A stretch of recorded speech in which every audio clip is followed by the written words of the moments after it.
So I'm just gonna type in a few bits of information here, and then we will be good to go. Christina. Live on Facebook? No, I just got really nervous. No. Well, I didn't announce this, so the chances anybody is here live with us is very, very low.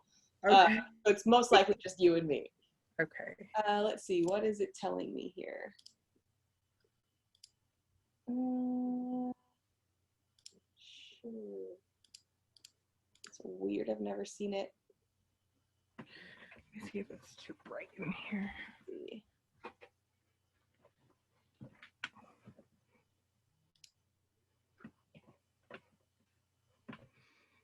I don't know what it's doing.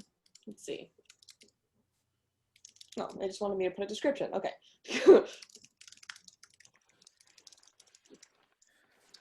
It doesn't usually force me to do that, but that's okay. So that's doing its thing there. Cool. I do have to warn everybody and Christina that this week I don't have daycare. So it is possible that my son will wander in at some point. Okay. Join us. And then, same here. Okay, cool. So we're in the same boat. But yeah, typically we have daycare and it's not, well, actually Tuesdays he has kindergarten. But that is no big deal, I think. So welcome if you are live with us. If not, and you're on the replay, welcome.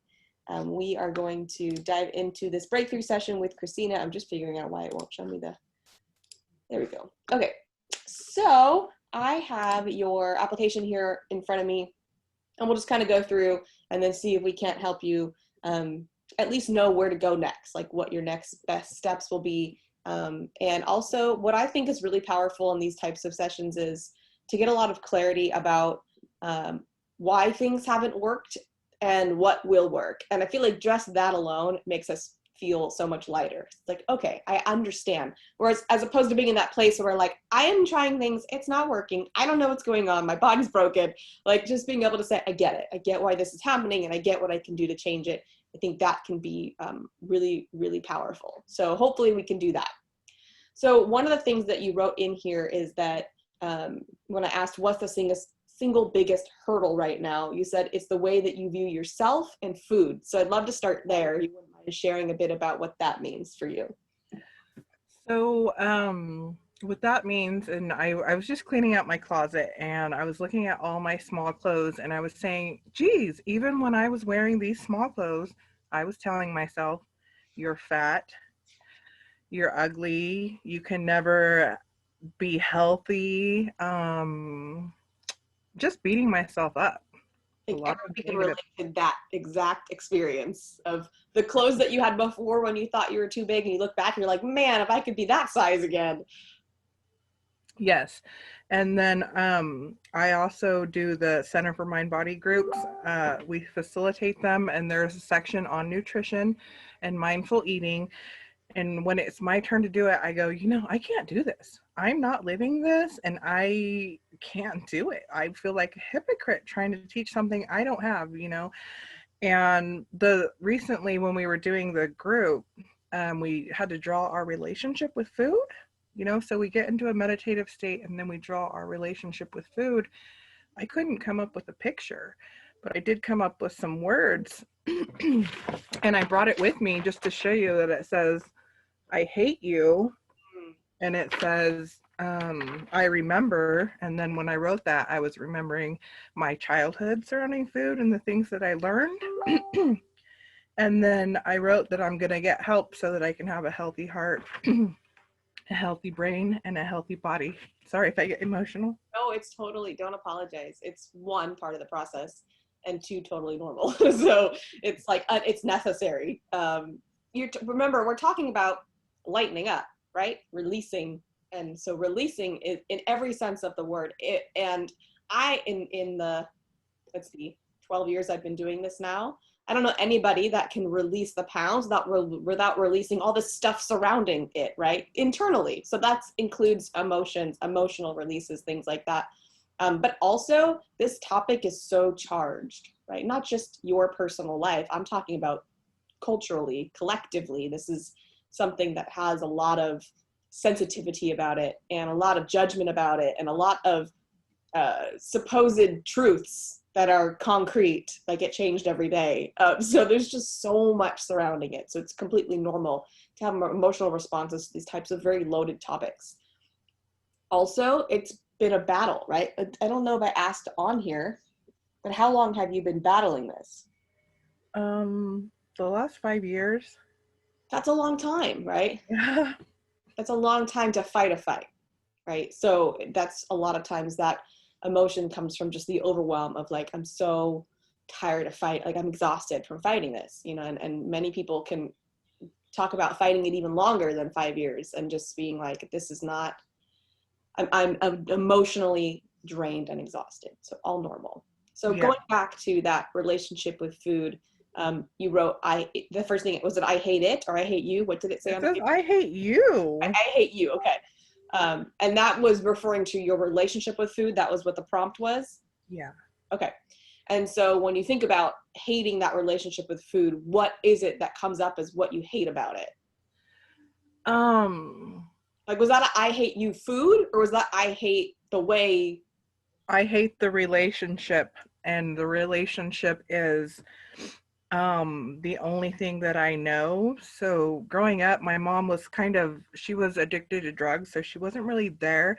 And so her way of feeding us would be to buy us a big bucket of KFC and biscuits and like have that last as many days as it could, and just boxes of Little Debbie's snacks. And my son's 5 years old, and I am totally different with the way I feed him. But I'm learning every day different things that I never knew. Sure. And so and the other things was like on my dad's side of the family, food was like love. So like the more you eat more, eat more, eat more. And it wasn't healthy food. It's all just processed stuff, and that's all I know. It's like, those seasoning packets. My mom was always buying Hamburger Helper. Mm-hmm. Yeah, stuff like that. It's just like, Yeah. so Well, yeah. and by the way, there's no shame in that. Like, for one, not everybody knows how to cook. And like, so that's why those things were created. So people could cook something at home and not have to buy out. They're not obviously the highest quality, but there's no shame or judgment on surviving off those things for any parent at all. Like, you got to do what you got to do. And I don't Yeah. come from the world of, perfect nutrition where I boast that everybody should be eating all organic, all high quality. I don't think that's necessarily everyone's practical way of living. We have to do the best we can with what we have. And so, like, your parents did the best they could. The food is love thing is like, I mean, I can even feel, knowing everything I know, when my son is upset, it's so hard not to be like, here's a cookie, because instantly that he's gonna like be fine, right? Like, perfect, thank you, I feel so great now. Like, it's hard to resist that with somebody else, let alone yourself, where like, I'm feeling whatever, eat a cookie, right? That's just a natural place to go to feel better. Yeah. So that's a common, obviously, it could be reward driven eating, where we're not necessarily, I mean, I gave the example of emotional eating, like eating to suppress an emotion or to alter our state. But there's also, you did a great job, here's a cookie, here's your favorite meal, here's whatever. And I don't necessarily think any of those are bad. Emotional eating is normal. We all do it. It's just a matter of your relationship with it, your perception of it. So if you view it as bad, right? If you were at your goal weight and you never had a fear of weight gain, it'd be no big deal if you emotionally ate, right? There wouldn't be fear around it. Like, I don't know, I'm just skinny, who cares? I don't gain weight. No, who cares if I eat ice cream when I'm sad, right? No big deal. Yeah. The weight comes from, not your weight, but the weight of the activity comes from, I shouldn't be doing this because I'm trying to lose weight. This is not socially acceptable. People would tell me that I'm not controlled enough. Like, that's where all that spirals, right? Yeah.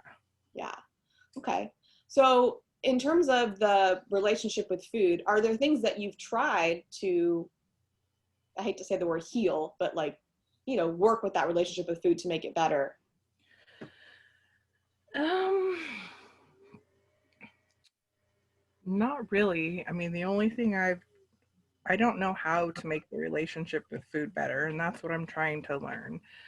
I've tried diets to lose weight, but I've never tried like a love relationship with food. Yeah. Like, I love you, I'm here to nourish you. Um, Things like that. I don't know how to do that yet. Do you enjoy eating? So I was just like asking myself a bunch of questions before this interview, and I was like, how am I present in my body when I eat? I don't think I am. And so I'm going to practice that. But I was like, am I present in my body? And I just think I'm just going through motions. Like, when it's time to eat with my kid, I'm sitting there eating, but I'm thinking about everything that needs to be done and what's coming up and a million things. I'm like, I need to practice. There's a couple things I'll say about that. One, I'm reading a really good book right now about it's actually on a relationship with sexuality, but it says that it's talking about like, why would you crave sex if it was a negative experience? Doesn't make sense, right? Like, why would you then want to be present? Why would you want it if your experience of it is negative? It's the same thing here. Why would you want to be present eating if your perception of eating is it causes me to be fat or it causes me to gain weight or it's the problem, right? Then why would you want to be, you're not going to want to sit there and enjoy it, be present with it and taste. It's like if this is the reason we're struggling, then why on earth would you want to be present with it? It doesn't make logical sense to your brain. So of course it's going to be checked out and disconnected because it doesn't see value there. It sees problems there. So it would prefer to just be numb versus sit there and beat yourself up the whole time for eating when you should potentially not be eating at all. Because if I'm trying to lose weight, why am I putting food in my body? This body's already too full, right? Those are kind of some of the dialogues that run. And the other thing is the eating experience is a form of self-care and self-nurture. It doesn't matter what the food is, just taking that time and carving out time to actually sit and eat and relax and enjoy.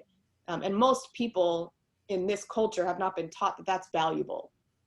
We've been taught, put the healthiest, nutritious food in your body. Who cares about the eating experience? Who cares if you like it? Who cares if you get joy or pleasure from it? Just you are what you eat. So just put really high quality food in your body and forget the rest. Like, that's kind of the message that we're getting in this society. And it's crazy. Like, that's not, I don't believe we are what we eat. I don't believe food is fuel. I mean, I think it's so much more complicated than that because we're humans first. Everything else is second. So you take an environment that's really unhealthy internally and you put really healthy food in, doesn't matter. What's going to happen inside is not going to be at its highest level versus if you take someone that took the time to create a really healthy internal environment and then put junk food in, and it can handle it, right? It can handle the toxins, it can handle the lack of nutrition, it can handle it because it's a very thriving, healthy world inside of there. Does that make sense? Yeah, it does. So we have to think human first. Okay. Like, we're humans before we're nutrition machines or whatever you want to call it, what they're calling that, right? So that's why I say what you eat matters, especially in the beginning, way less than who you are while you eat, why you're eating, how you're eating. Those things are so much more valuable because I guess another example is, let's say someone has experienced like 50 traumatic events, right? And then so that they're just like running on empty, and then like they drop the jar of whatever and it splatters all over the floor and they're just like running, and then it's like meltdown, right? I can't even handle this. I can't believe I broke this. I'm a horrible person. Everything goes wrong. Like that they're at the tipping point of being able to handle anything. And then you take someone that is really thriving. They don't really have a lot going on. They're not emotionally overwhelmed. They're not drained. They drop the jar. It's like, oh, drop the jar, silly me, no big deal, right? Yeah. Like, that's what I mean about like the environment inside dictates what is going to occur. So you put low quality food, high quality food, whatever, but what's the environment you're putting it into? And we got to start there. But that means we have to remove all the judgment, the pressure, the shame, the rules. All of that has to go out the window. And how do you do that? So what I did, and this is the way my brain works, is I would just challenge it with logic. So when my brain would say, you're not supposed to be eating that, or it's too many calories, or it would start, I was like a calorie counting machine. So I would just constantly calculate, like I couldn't help it. It was just how I was wired due to the dieting. And so then I'd be like, stop it. First of all, like, you can count on, both your hands, how many people, that eat like total crap and don't exercise and are thin. So like clearly there's more than just what you're looking at right now. The other thing is you've dieted perfectly and gained weight, which goes against everything they say. So like, maybe this isn't true. Like I was just challenge it every single time. Like you shouldn't be doing this, but why?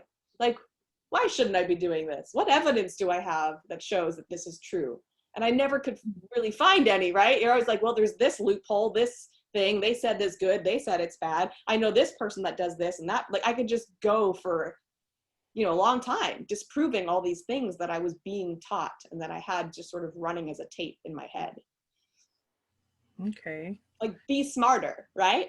Yeah. Why do I believe this? That was a question I asked myself. Why do I believe this? Who told me this? How do they know that? Are they in my body? Like, and I would just do that until I disproved it enough that it just didn't make sense to even show up. Okay. I think a good question is who created the rule? Right? Because who created the rule, going beyond your parents who maybe applied the rule, but who created the rule was an industry that profits off you believing that rule. Yeah. So that's what I would challenge back. Why do I believe that? Does that seem doable? Like, do you think that would work? I'm going to try it. Yeah. Just start challenging them. Yeah. Or you can write them all down. Uh-huh. And just sit there and challenge them all. You know what I mean? Like, just like, what do I believe about food? And just like laundry list it and be like, how do I know that's true? Who came up with that rule? Is this 100% universally true across the board for every single person? Like, people always told me when you get older, you gain weight. Like, I know people that get older and don't gain weight. Why can't I be that person? Right? It's not a hard rule. I was even talking to a therapist, and she was, and going back to the sex example, she told me, as you get older, your sex drive gets lower. Not for everybody. Why is that the rule? I don't like that rule. Right? So like, I just don't accept those things.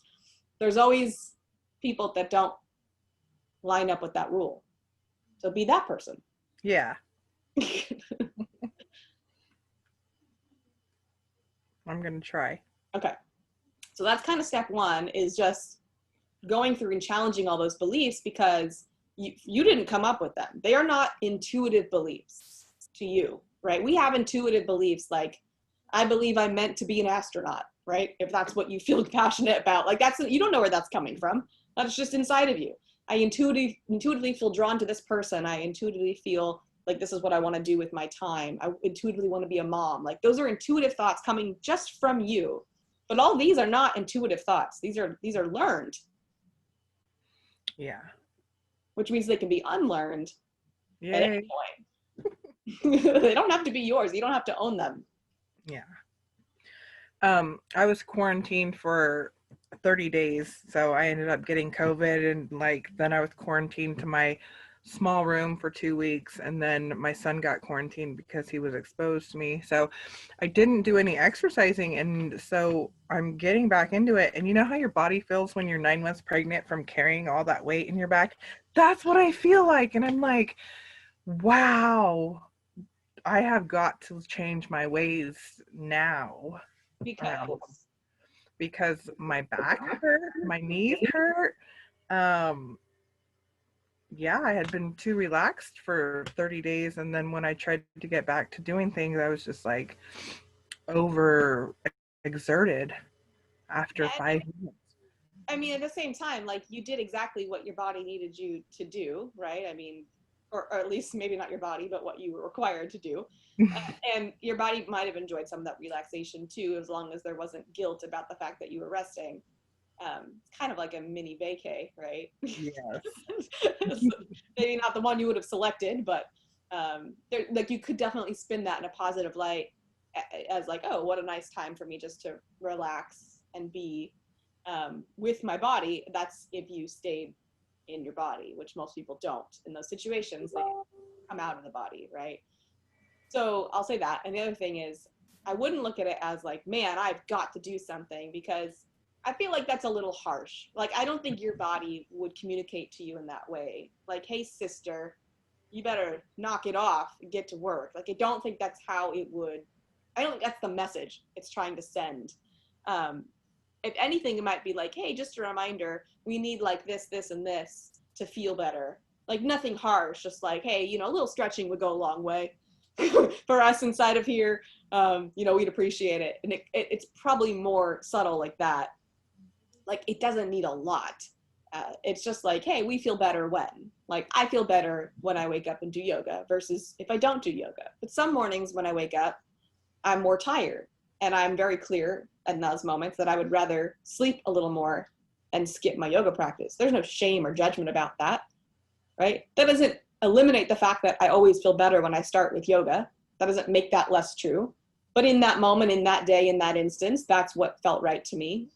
And it is no big deal. Like, there needs to be a lot of grace given with like, okay, thank you for the information. I know it's no different with food. Let's just say you react to dairy. It's like, okay, thank you for the information. I will, in general, eat less dairy. And there might be times when I eat tubs of ice cream, like, and we'll all be okay. Right? So it's like, it's just giving you a little bit of information, and you don't have to go extreme with it. You don't have to go crazy with it. It's definitely not looking for a black or white type of response. It's just like, here's a little feedback. File it away, right? Just remember it. The next time you're like, what should I do with my time? Like, your body's like, well, remember, we really like when you move a little bit, we feel better. Oh yeah, that's right. Okay, thanks for the feedback. Okay. Listen to my body more. Well, that is the lesson. Yes. I mean, let me put it this way. If you want the most effective weight loss plan that you could possibly buy, that would tell you step by step every single thing that you specifically need to do for your specific body, that's what it is. It's your body telling you what to do step by step. There's no way around it. You could hire the best experts in the world, and they can give you systems for you to follow, and you could hope that it just like it accidentally lined up with what your body wanted, and potentially it does line up on certain things, but it's never going to be as effective as the one that comes from you. And that's why all the work I do with my clients, I never prescribe things really. I'm always just getting them, the only thing I'm prescribing is for them to get deeper inside of their own body so that their body can give them the plan. But you'll never hear me like say like eat this way or move this way, or like how can I do that? That would be pretty arrogant of me to assume that I knew what was best for your body. But what I can do is help you understand your own body communication, make that communication stronger so that you know what to do every step of the way. But it's got to come from you. Nice. I'm trying to learn how to listen to my body, and I'm getting negative feedback. And so I'm trying to figure out, where is that coming from? Negative feedback meaning what? Like negative feedback from my body, like you need to do this, or you're overweight, you need to learn how to eat better. I don't think that's your body. I think that's your brain. That's what, like I said, your body doesn't communicate. The brain, yeah, it's your brain. And I'm using these terms very sort of, it's not the whole truth, but it's the easiest way to understand it.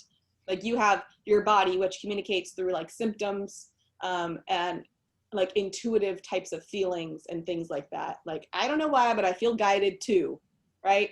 That's how the body communicates. It's very loving. It's very nurturing.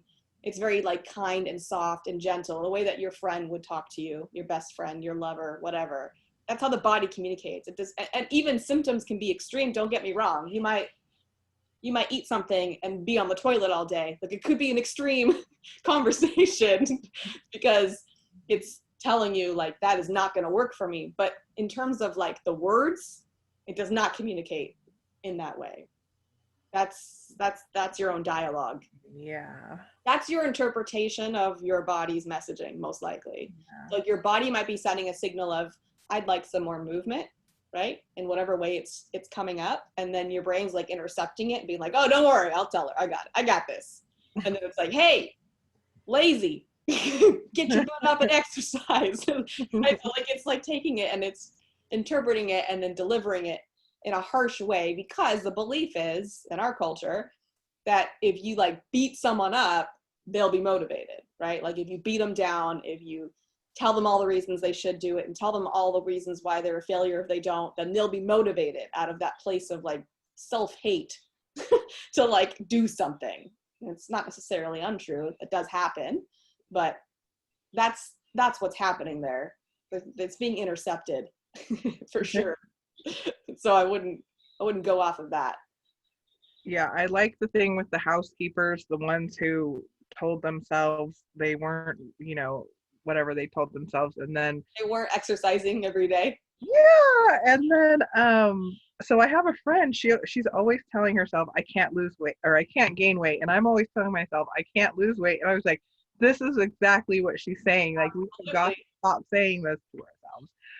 And so like here I am still saying these things to myself. And so I think what I'm going to try to do is try to find something that resonates with me, that every time I say that to myself, I can switch it to something else.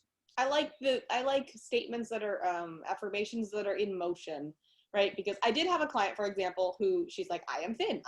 She would just say it and like she believed it and it worked for her. It's a very small percentage of people that would work for, because most likely if you say that, you're like, the hell I am, right? And then that's not going to work.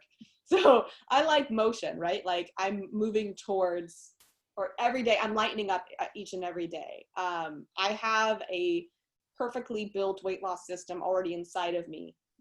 If that's believable, I think that is the truth for every single person. I know I have all the tools I need to release the weight, or I'm doing enough is a really, really good one.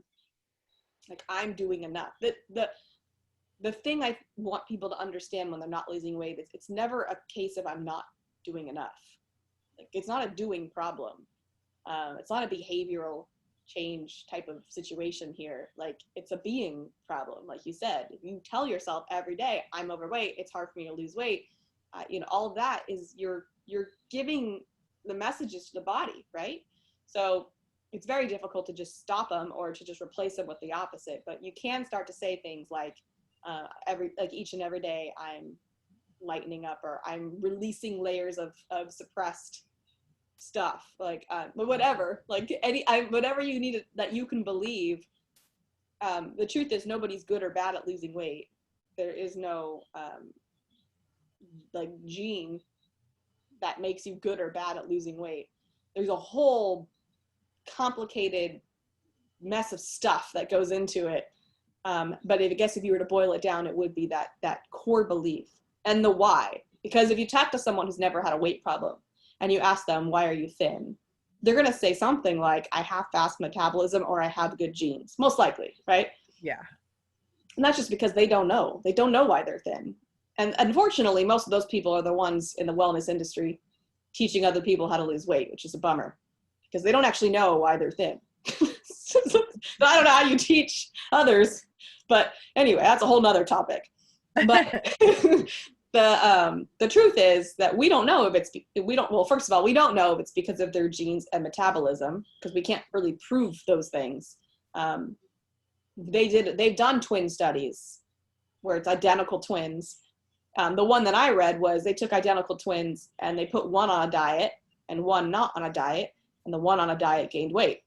Wow. Not during the diet, but after. Obviously, during the diet, no problem, as always. But after the diet, she had a weight problem. Those are identical twins. Those identical genes, identical metabolism, identical everything. So, I mean, we do know that that's clearly not the case, but we can't really prove one way or the other. So it's a bogus excuse, but they just don't know why. But if we look at what's going on and the way they show up, something as simple as somebody who's never had a weight problem looks at a plate of spaghetti. It's just a plate of spaghetti. It's like, oh, I'm hungry or I'm not hungry. No big deal. I want to eat it. I don't want to eat it. You take someone that has been trying not to eat carbs for 5 years and you show them a plate of spaghetti, like what happens inside of the body is like, I mean, if we could measure it, it would be like off the charts. You would have all these different hormones being secreted. You'd have an emotional whirlwind of things. You would have judgment. You would have like thoughts would be created, like just a whirlwind of stuff. And that's just a plate of spaghetti. Right? Like, so you're right. It's, we really have to start to look at the stories we're telling ourselves. And then it's like, why do I have this story? And the one most important story being, I don't lose weight easily, or I gain weight easily, whatever way you want to say it. Like, what is that? Where's that story coming from? Based off of what? Yeah, spaghetti is my son's favorite, and I know that when I make it, I'm like, oh, you're never gonna get rid of this, and all this stuff. It's like, so that's an example that I use that one. I used it because I've read some studies and they tend to use spaghetti. But wow. Yeah, it really is like, why? Why do we have that story? Who taught us that story? Epigenetics has already come in and showed us that genes are pretty much irrelevant for our results and our experience. You can change any of them.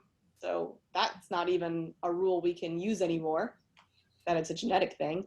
Your shape is, but not your inability to lose weight.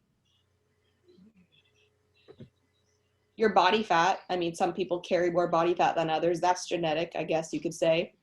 But that's not a struggle, right? The struggle is not genetically predisposed for you or anybody.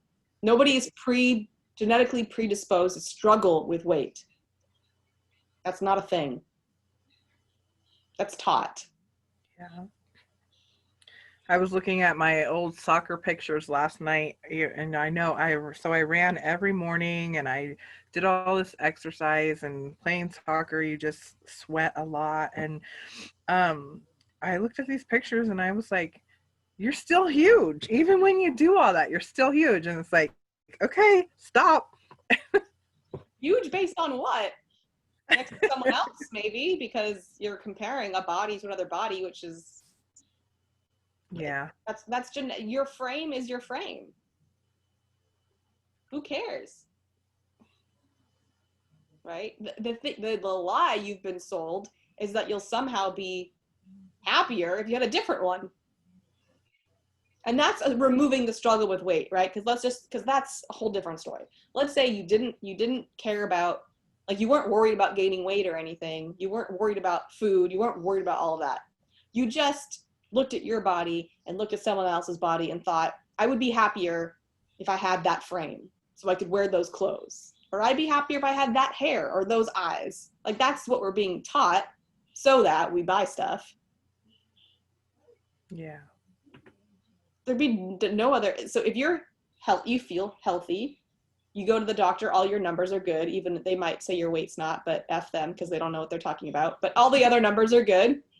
Okay. And you feel really healthy. You love and enjoying food. You love or enjoying exercise. You're not struggling with your body.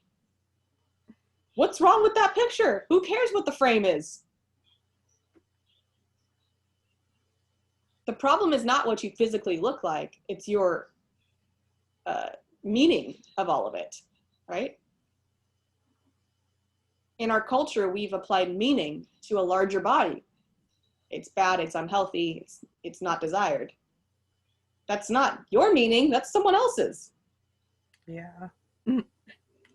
That's true. I know when I was 12 or 13, my mom, she said, because one of the questions in your book is like, when did you first equate like weight with, or food with weight and things like that? And I can remember my mom saying, well, you need to stop eating so much because women aren't this big. Women aren't this tall. Women aren't this wide. And women don't have feet this big. And I was like, that kind of stuck with me like a long time. So now I feel like huge around people. And I just took my son to the pediatrician and they said, well, you're always going to be the tallest guy in your class. And so I was just like, yeah, that's our genes. And I just tried to begin to accept the fact that we do have a larger frame. And, you know, the main thing is with me is why I need your help is I don't want to pass anything on to my son. Like, I don't want him, like, so much around my son. So, I get it. You're yeah. not alone in that. I mean, you want to stop the cycle, right? The passing on of these stories, and unfortunately, there's so much influence to them outside of our home. Like, even if you didn't have any of this stuff with food, weight, nothing, he's still going to hear it all out there, right? He's still going to hear food equals weight gain, and there's good food and bad. Even my son, who's also 5, has said things like that. Like, oh, that's unhealthy. I'm like, whoa, whoa, whoa. Who told you that? We don't talk about healthy, unhealthy in here. It's all just food, right? Some food, if you eat too much of it, gives you tummy aches. Too much sugar gives you tummy aches. But there's no good or bad or healthy, unhealthy. It's all just food. But like, he's hearing that outside of my home. But the best I can do is, in this world, in this home, there's none of that going on.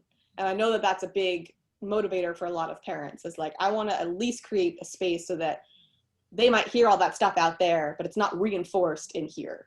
Yeah. And as much as we would love to believe that as long as we don't say it, it's not reinforced, it's not the way it works, because it's an energetic thing. They feel it. If you are checked out when you're eating, if you pause before you eat it, if you eat a different dinner than your family, that's all noticed, right? Like, there's stuff going on there. If you avoid things, if you wear different clothes or whatever, like, all of it is perceived by our children. And so it does actually have to be a process internally where you don't have that stuff going on anymore. And he sees that. Not that you're going to create a problem with your child automatically. That's not what I'm saying at all. But I get that motivation of, I want this home to be a place where that's not reinforced. That we love our bodies no matter what. We love all size bodies. No body has any meaning. There's no better or worse body. They're all just bodies, and they're all different bodies. Rome has a child that he knows that is a lot larger than the other children. And he said something, I can't remember the exact word, but something like, she has a big tummy, she must eat a lot, and it's like, that's not something I've ever said, right? So that's something he's picking up, I don't know where, and just reminding, like, no, that is potentially not happening at all. She might not be eating too much food at all. That might just be her body. And explaining those things is going to be really important as our children grow up in this world that's obsessed with people's bodies. To be frank, we are. Like, we're all obsessed, not us, but the world is obsessed with people's bodies. Like, it's nobody's business, but they've made it their business, and they've created a lot of meaning out of it. Oh, this person's body looks like this means that, with zero understanding of what's really happening. That is at least what you're starting to do in those doctor appointments, right? Like, this is our frame. There's nothing wrong with our frame. Yeah. But I just don't want him to think, I don't want to be the one saying all these negative things to myself, like, the height or width or weight is too much, or just because it's more than a certain percentage of the rest of the world, That's what what I would add. That's the stuff you're going to have to say. They just don't. That's what they were taught to believe. They were taught to believe that this equation is important, and we don't believe that here. Okay. It's just not valid. Like, your worth has nothing to do with what's written on a piece of paper, or what a scale says, or what the doctor says. Your worth does not come from any of that. For you, as a woman, being told that a woman means X, Y, and Z, which you were not, I mean, of course that message stuck with you, because you received a definition. It was an elimination of things that created a definition of what women are not, maybe not necessarily what women are, but what they are not. And so when you check all those boxes, the story is, I'm not feminine, or I'm not a woman, or whatever the message is that you interpreted as a child. Challenge that story. Would you tell your kid that if you had a daughter? Never. Never. I mean, would you even believe that? No, not as an adult, but as a child, I believed it for a long time. I mean, Oh, of course. I actually always felt manly around the guys because I'm practically as tall as the guys. You know what I mean? Of course you felt manly. You were told what a woman was, or was not. yeah, How could you not feel manly? You were by default put in the category of man. yeah, I mean, how else can you interpret that? But what I meant was, if your daughter was your size that you were when you were a child, would you look at her and believe you're too big, you're too tall, right? Of no, course yeah, not. You're no different. You're just having, you're going to have to now parent yourself. So okay, that little girl exists inside of you who sat there in front of the person she believed more than anyone in the world, her own mother, because that's just that happens when we're children. Our parents are our biggest authorities. We believe them without question at that age, especially under the age of 7, when we really don't have the ability to validate something as true or false. We just take it all in. So as a child, this authority figure, the most important authority figure in your entire life, gave you a definition. You're not going to argue with it. You can't. You don't have the tools to. So you take it in. So now your job as an adult is to be that parent as if you were parenting your daughter, but you're going to put you as your daughter in front of I you. can do that. Yeah. Like, who told you that? Like, that's not right. That is not accurate at all. Let me tell you what makes a woman, and then whatever you believe that is. Yeah, perfect. Thank you. Yeah. But that's going to be huge for you to connect to, when we talk about connecting to the body, we need you to connect to your feminine body. You as a woman, right? Yeah. Your femininity. So much of the weight loss industry, if not all of it, is masculine oriented. So much of our culture is masculine oriented, obviously. But the approach to the weight loss that I teach and that I see work and that I live by is a feminine approach. It's a soft approach. It's a loving approach. It's a nurturing approach. These are all feminine qualities. You're showing them as you parent your son. You can't not, right? That's where your feminine's coming out just effortlessly. Use that. Like, the way you show up with him is the way you show up with you and your food and your weight. That soft, embracing, loving, connected woman. And every time we hear these different things from the weight loss industry, just label it. Like, that's a masculine approach. I don't need it. I got enough masculine stuff going on in here. I need that to get out. I don't want it. Like, if it emphasizes masculine energy, it needs to go, because that's been your imbalance. Not just you, by the way. That's just pretty much every woman I meet. Maybe not your exact story, but they are too much in the masculine because that's how we're taught to do everything, to be successful, to lose weight, to make money, to climb up the career ladder. It's to be in your masculine. So we're imbalanced usually, for the most part, as collectively as women.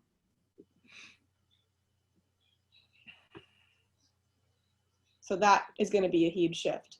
And the way that I do it, I'm working on different things than this, but when I'm working with my little girl, I picture her, so one of the things my therapist asked me is, like, when you feel stress or tension, where do you feel it? And I always feel it in my gut. So I feel like that's where my little girl is hanging out. Like, and she's built, I imagine that she's built a little prison for herself in there where she feels safe because she's locked up, right? And she can't be exposed to the elements. And she's locked herself in that dungeon with a whole bunch of shitty stories, right? And she's just sitting in there playing them over and over again, feeling really unsafe, really unsupported, not able to trust, and really betrayed by the authorities in her life, still believing them, by the way, and also feeling betrayed by them. And so I picture her there, like, so wherever you feel like stress and tension, I sort of picture that's where she's living, and then I just kind of like coax her out, like, just let's get out of there. I know, did you see the movie Inside Out? No. Oh my God, you have to watch that movie. It's so freaking good. So it's the one where the whole movie is the emotions in a little girl's head, and they're behind her eyes, right? So you have joy and sadness and fear and disgust and anger, and they're like, there's like a captain wheel, like right behind our eyes, And then it's like, they just trade off. So like if she's feeling sad, sadness has the wheel. And if she's feeling joyful, then joyful has the wheel, right? So I kind of like, I tell this little girl, like, get up there with your friends. Like there's some nice people up there. Even fear can be nice. But like you can be surrounded by these people, emotions, whatever. And you can get behind my eyes where you can see the world. You can see there's beauty. You can see that it's safe. You can see there's more going on than your little dark little dungeon that you've built around yourself. And I just kind of talk to her. I don't know, it sounds weird, but that's just what came to me during a meditation. So that's what I do. You can also write, a letter to her as her new authority figure in her life. Right? Nice. Yeah. Let me tell you what's up. Yeah. And what was the name of the movie again? Inside Out. Inside Out. I'm definitely a cartoon movie that like pretty much every therapist uses when they're working with kids now. They have all the little characters of the different emotions, and yeah, it's just a brilliant movie. I absolutely love it, and definitely have your son watch it. Okay. Learn how to manage them, because the main lesson in the movie is like when the little girl shut down, it's because sadness left, because everybody hated sadness because she was depressing. They're like, get out of here, right? Like we don't want you ever driving the wheel, right?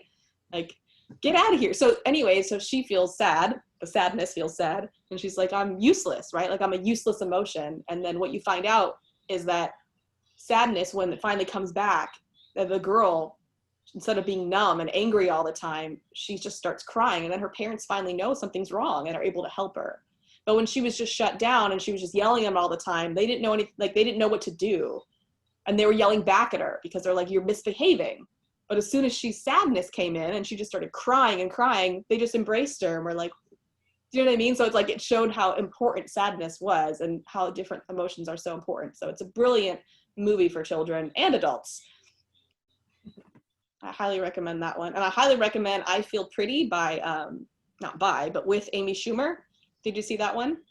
No. Okay, so she bonks her head, and when she wakes up, she sees herself as like thin and beautiful, but she didn't actually change, but she sees herself differently. So the whole movie, she's like, all of a sudden she's confident, she's going after the job, she's going after the guy she likes, like she's unstoppable because she perceives herself as thin and beautiful. And then she finds out that nothing changed. And then she's like, oh my God, like this is horrible. Like I put myself out there looking like this. And then of course the lesson being like, you were always that person. There's no difference. Just because you viewed yourself differently, you're still the same person. You still had the confidence. You still had people, that guy still liked you, right? At that weight that you didn't realize you were. So it's a really cool lesson. And of course, Amy Schumer is hilarious. So that helps. So I always recommend Inside Out, I Feel Pretty, and the last one is documentary. It's called Misrepresentation, like MISS. So misrepresentation, and it's about how women are objectified and how that's showing up, especially with weight and appearance, and how we've been taught that our appearance is the most important thing that we have to offer, and how that's impacting our growth as women. So it's a really, really good and well done documentary. Nice, thank you. I'll check those out. Yeah, I was thinking last night, I was like, if I could just fit back into that dress, I would accept my body the way what a convenient. I have to say, so I've had clients, especially when I was a personal trainer, and they would tell me like, oh yeah, I'll do this, but like, or I'll start, but I just want to get off like 10 pounds first because like, I'm just too uncomfortable. And I get the logic, right? The logic is just take away some of this discomfort so I can function. It's no different than when you're having any extreme symptom and you're like, just give me the drug so I can just get some of this symptom suppressed so that I can function, right? And it has value, don't get me wrong, but the problem in the weight loss world and this taking off some of the pain, the discomfort, is that we need that. We need you in that place to make these kinds of changes. So when you back off with, okay, I'm just gonna do keto for like 2 weeks, just get like, however many pounds off, and then I'll start like working on my relationship with my body, which I know it feels like that makes sense, but it's completely unproductive because we need that. I need you to not escape that emotion. I need you to bring on that emotion full force. So if you back off that feeling, the frustration, the overwhelm, the disgust, the discomfort, all of those emotions are not just from today. It's years and years and years of building up. So the minute you do keto or HCG or whatever, to just take off a few pounds so you don't feel so uncomfortable, now we've lost the emotions that we're trying to deal with.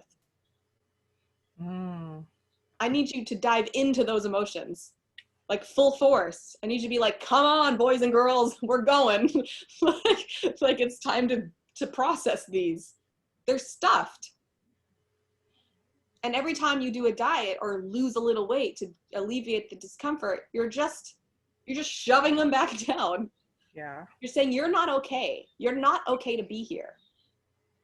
I will do anything to get you to go away. It doesn't work. They'll come back. They always do. I like in your book where you ask, what is your weight trying to tell you? Like, and so I really thought about that and I meditated on it, and it was like, your weight is trying to tell you that you have things that you need to address. Something's off.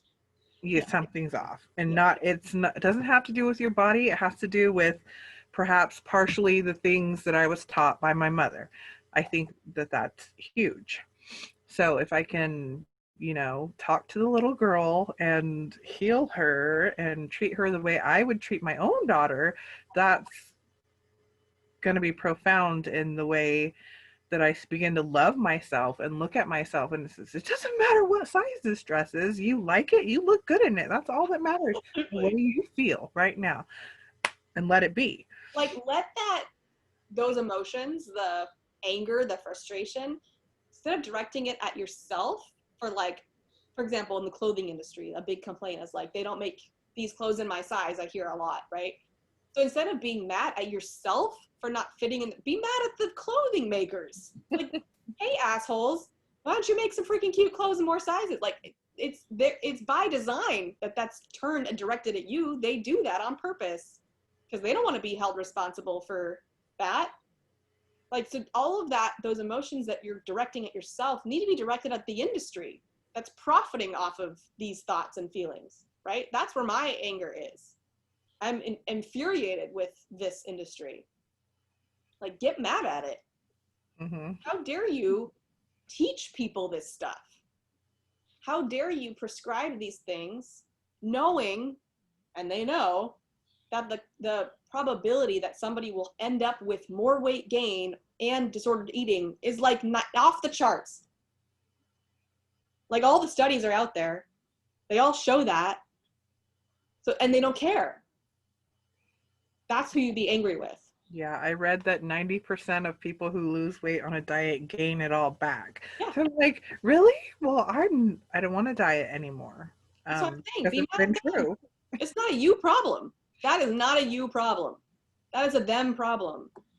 And they work really hard to make you believe that it's a you problem because they can't make any money if it's a them problem. Yeah. Overeaters Anonymous, I did in my doctorate, I did a program evaluation on Overeaters Anonymous. The relapse rate is 78%. What? How is that valuable? I mean, like, this is a program that is out there for people who overeat, and it has a 78% relapse rate. If my program had a 78% relapse rate, I would not be selling it. I would be fixing it. Right? I wouldn't be out there like, this is the thing, everybody. I mean, there's like an 80% chance it won't work, but there's a 20% chance it might work, so let's go ahead and sell it. No other industry works that way, by the way. In any other industry, if you're like I think about, because my husband, he installs septic tanks. So what if you were like, there's an 80% chance your septic tank will fail and you will have literally shit all in your backyard. Yeah. But that'll be 10 grand. Yeah. Nobody would do it. That's insane. But in the weight loss industry, it's even worse. It's like, it's actually, I've seen studies that say 95% ineffective, or you'll gain the weight back. 98% you'll gain the weight back. The only people who will lose weight and on a diet and not gain it back are the ones that either showed up with no emotion around it. And I've had these people when I was a personal trainer, they'd come to me and hire me to help them lose weight. And they'd be like, I don't know, I just feel like I've just been kind of sluggish and maybe not eating so good. So just like, tell me what to do. Like, there's just no emotion about it. It's just like, I don't know, sounded fun. Like, people will be like, I don't know, keto sounds fun. Those people can be successful because there's nothing charged around it. It's just very matter of fact. And what percentage of the population do you think that is? Teeny tiny.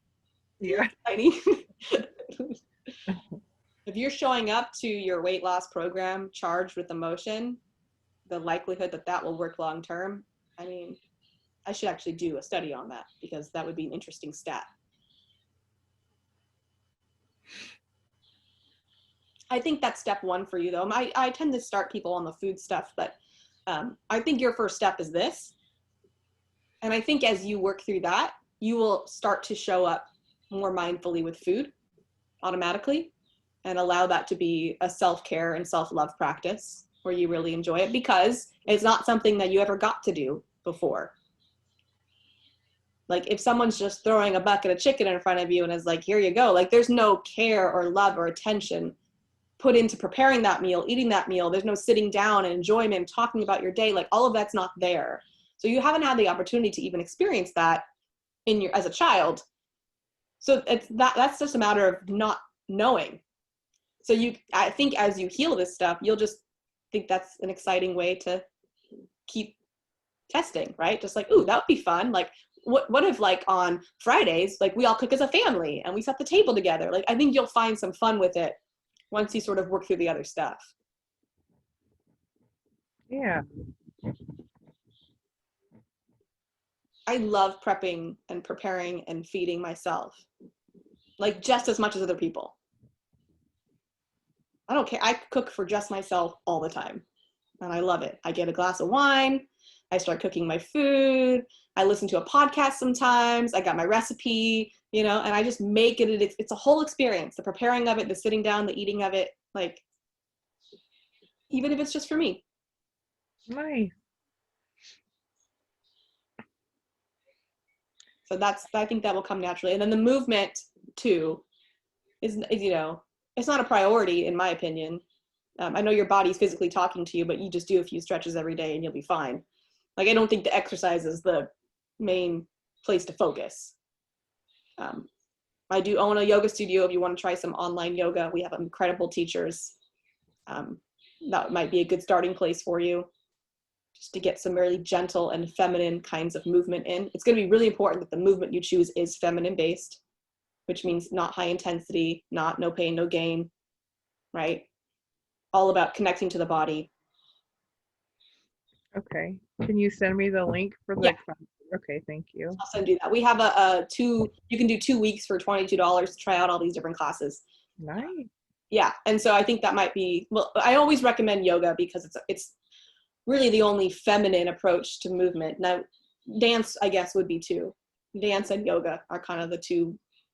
Walking can be, if you're not power walking, like if you're actually just leisurely enjoying, and if you can stay in your body and walk and enjoy walking. Yeah, so you would never guess my favorite movement. I don't have any experience with yoga, but you can never guess my favorite movement right now, and it's so masculine. I'm like, oh, I'm sure I could guess. It's probably like boot camp or something, or kickboxing, or it's boxing. Yeah, I know. It's like, boxing. Of course it is. You feel okay. Well, I don't want to identify your feelings. I have a hunch that the little girl feels pretty powerless. So, boxing, natural place to go. Not what you need. You don't need more fighting. No. You need more surrendering. and in trusting, right? Like, I don't need to fight. I don't need to learn to fight. I need to learn to trust that I'm okay. Yeah. And that I can surrender and it won't be harmful to me. That I can be protected and provided from whatever you believe in, right? Like to me, it's like layers. Like I feel like my husband is a layer of that protection, right? In my home. But bigger than that, my spirit guides, the universe, right? Like it's all there to protect.